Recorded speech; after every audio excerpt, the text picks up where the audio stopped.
Automobiliais keliaujame ne tik vasarą, bet ir žiemą. Jei renkamės ilgesnės kelionės šiltuoju metų laiku, turbūt retai sukame galvą dėl kelionės maršruto. Galų gale gali tekti pavažiuoti ir žvyrkeliu ar miško keliuku. Tačiau jei keliaujame žiemą ir žinome, kad teks važiuoti prastais keliais, kurie mūsų klimato sąlygomis ne visada gali būti pravažiuojami net ir visureigiams, tenka į pagalbą pasitelkti navigacijos imtuvą, kuris nukreiptų jūs keliu, kuriuo iki šiol gal ir nesate važiavę. Aišku, navigacijos imtuvas neparodys, ar daug sniego yra jums siūlomame kelyje, bet alternatyvą ir pasirinkimą jums suteiks. Apie navigacijos įrenginius kalbame su uždarosios akcinės bendrovės Profibus pardavimų vadybininku Sauliumi Vilku.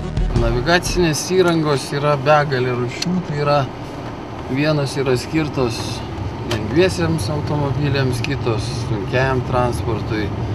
Yra turistinės navigacijos, kurios yra atsparios, sakykime, vandeniui, naudojamos atitinkamom sąlygom, ten, sakykime, keliautojai naudoja miške ar dar kažkur. Yra keletas, sakykime, tų žymiausių brandų, tai TomTomas, Garminas, Mio, kuriais taip pat mes irgi prekiaujame, ir yra begalė kitų gamintojų, taip vadinamų kinietiškų aparatų, kurių tikrai neverta bijoti, nes jie tikrai patikimi, na ir gan kokybiškai ten konkuruoja su tais visais TomTomais ir Garminais.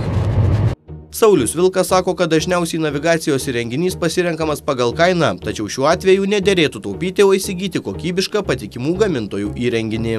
Vyresnio amžiaus klientams visada rekomenduojame navigaciją su didesniu ekranu, kad būtų patogiau ją naudoti. Na, o pats valdymas, aišku, yra lietuviškas meniu. Visada paaiškinam klientui, jeigu kažkokių kyla ten keblumų, klientai kreipiasi pas mus, mes padedam, nors tai jau kažkaip retai atsitinka, nes tos navigacijos žengia į priekį ir tas valdymas vis paprastėja. Be abejo, yra greičiausias, trumpiausias, ekonomiškiausias ir maršrutai. Taip pat galite pasirinkti, ar norite važiuoti automagistralėmis, žvyrkeliais ir taip toliau. Į visą tai atsižvelgia jūsų planuojamą maršrutą. Saulius Vilkas sako, kad neretai gyventojai nusipirkę navigaciją ir ilgą laiką neatnaujinę jo žemėlapių susiduria su netikslumais. Navigacijos įrenginys nuveda į aklavietę, siūlo sukti ten, kur kelio apskritai nėra. Šiuo atveju kaltas pats vairuotojas, neatsinaujinę žemėlapių. Ta padaryti rekomenduojama prieš kiekvieną tolimesnę kelionę, važiuojant ten, kur pats dar nesate buvęs ir nežinote kelių bei aplinkos. Jeigu perkate pas mus, visada garantuojame, kad išeinate ir nusiperkate navigacinį įrangą jau su naujausia žemėlapių sistema. O ateityje be abejo žemėlapiai yra perkami, galite kreiptis į mus ar į kitas kompanijas, kurios to užsiema. O šiaip navigacijos retai kada klysta, jeigu viską vartotojas atlieka teisingai, navigacija turėtų tvarkingai ir nuvesti iki tikslo. Nu, o dabar šiek tiek informacijos ne tik vairavimo, bet ir filmavimo mėgėjams. Videoregistratoriai nauja mada Lietuvoje. Tai įrenginys skirtas fiksuoti pro priekinį stiklą matomam vaizdui. Taip pat kai kurie videoregistratoriai filmuoja ir veiksmą automobilio salone. Plačiau apie šį įrenginį taip pat pasakoja Saulius Vilkas. Videoregistratoriai tai sparčiai plintanti mada tarp visų vairuotojų, ypač užsienyje, ypač Rusijoje. Dabar kiekvienas galite pažiūrėti internete, yra daug prikelta filmuotų paprastų vairuotojų medžiagos, sakykime, ten ir linksmų filmukų nutikimų kelyje ir nelaimingų atsitikimų. Taigi video registratoriai dar kitaip, juodosios dėžės yra, sakykime, skirti fiksuoti įvykius kelyje. Šitaip galima pasitelkti juos kaip įrodymą atsitikus kažkokiam tai avaringam įvykiui ar avarijai. Šiuo metu, kaip sako pardavėjai, videoregistratorių pirkimas yra tarsi ant bangos, o rinkoje atsiranda vis daugiau pasiūlos vartotojui. Saulius Vilkas patarė pinigų videoregistratoriui netaupyti, kadangi nusipirkę pigų daiktą galite nusivilti jo galimybėmis. Kam reikia tiesiog filmuoti ir turėti kaip įrodymą, sakykime, atsitikus kažkokiam įvykiui, tai renkasi gal, sakykime, pigiausia. Ten pigiausi nuo 150 litų registratoriai. O norintys turėti kokybiškesnį vaizdą, renkasi brangesnius, taip vadinamus Full HD, aukštos raiškos registratorius, kurie jau, aišku, kainuoja atitinkamai brangiau. Video registratorių yra įvairių, jie skirstomi pagal raišką, taip pat yra su viena kamera, yra su dviejomis, antra kamera skirta filmuoti salono vidų, kas vyksta mašinos viduje.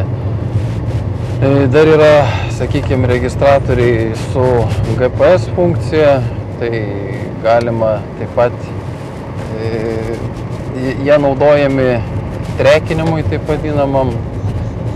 Grįžus galite pažiūrėti ne tik filmuotą medžiagą, bet ir kur tiksliai tuo metu buvote. Registratoriai praktiškai visi turi savo bateriją, tačiau iš tos baterijos, aišku, jie tarnauja neilgą laiką, todėl jungiami į mašinos 12 voltų sistemą krovimo ir šitaip kraunami ir naudojami. Daugumai vairuotojų pradėjusių domėtis video registratoriais dažnai kyla klausimas, ar kiekvieną kartą nieko įdomaus ar vertingo nenufilmavus reikia trinti atminties kortelės failus. Saulius Vilkas sako, kad video registratoriai suprogramuoti taip, kad kas kiek laiko vaizdo įrašas būtų daromas, liaudiškai tariant, ant viršaus. Šiuo atveju dažniausiai filmuota medžiaga yra skaidoma į tam tikro dydžio filmukus, automatiškai tai yra daroma. Jeigu įvykio neįvyko, filmuojama toliau ir užrašoma ant senos medžiagos. Kai kurie vairuotojai nori kokybiško filmavimo ne tik dieną, bet ir naktį, tačiau ši užgaida pasak Sauliaus Vilko vairuotojams kainuotų kiek brangiau. Pigūs navigatoriai, jie naktį filmuoja, sakykime, prastokai, o tie brangesni gan kokybiškai. Taip kad paprastam vartotojui tikrai užteks, o ten jeigu profesionaliam, tai filmuotojai, aišku, tos kokybės gal ir pritrauks. Kad video registratorius tai puikus įrodymas įvykus eismo įvykių ir siekiant apginti savo nekaltumą ar nustatyti video registratoriaus matymo lauke įvykusio incidento kaltininkus pritarė ir šalies kelių policija. Pareigūnai ragina vairuotojus ne tik filmuoti pažeidėjus, bet ir siųsti medžiagą policijai. Beje, vairuotojai operatoriai ne tik prisidės prie saugumo keliuose, bet gali sulaukti ir policijos pareigūnų apdovanojimo už pagalbą tiriant eismo įvykius ar nustatant pažeidėjus. Kelių policijos tarnyba organizuoja iki sausio mėnesio konkursą užfiksuok kelių eismo taisyklių pažeidėją, kurio metu, jeigu bus galimybė vairuotojams užfiksuoti tokį pažeidimą, kuris yra traktuojamas kaip grubus, tai chuliganiškas vairavimas arba kiti grubus kelių eismo taisyklių pažeidimai, juos galima siųsti elektroninį formatu į epolicija.lt. Apimtis turėtų būti iki 10 MB. Pažeidimai turėtų būti akivaizdžiai matomi, nurodant pažeidimo vietą, laiką bei aplinkybės. Pats tas, kuris siunčia užfiksavęs pažeidimą, asmuo, vairuotojas turėtų būti nebaustas už kelių eismo taisyklių pažeidimus. Ir jeigu ten bus komisija atrinks geriausius vaizdelius ir bus skiriami prizai. Prizai ganėtinai vertingi, o konkursas vykdomas visos Respublikos mastu. Egidijus Manikas sako, kad jau yra tekę nagrinėti ne vieną eismo įvykį, kurio tyrimo eigą gerokai paspartino ir kaltininkus išaiškinti padėjo vairuotojo įamžinta video medžiaga. Visa vaizdinė medžiaga užregistruota yra vertinama kaip įrodymas, kaip pagalbinė medžiaga pareigūnai nagrinėjančiam atitinkamą bylą. Tai šiuo atveju vaizdinė medžiaga galbūt ir geriausias įrodymas, tai šviesoforo signalai, manevrai vairuotojo, tai gali būti ne būtent dalyvavusio įvykyje, bet ir kažkas važiuojančio šalia arba tiesiog stovinčio prieš sankryžą, bet kokie įrašai yra vertingi ir jeigu kartais sutaptų tokios aplinkybės, kad jūs taptumėte įvykio liudytoju, būtinai reiktų kreiptis į policiją ir nurodyti, kad šio įvykio vaizdo įrašas yra saugomas pas vairuotoją.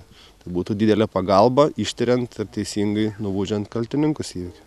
Taigi, jei ruošiatės kur nors važiuoti, nepamirškite video registratoriaus, o jei keliautumėte toliau, pasirūpinkite ir navigacijos imtuvu. Rubrikos Prie garažo kūrybinė grupė jums linki gero kelio.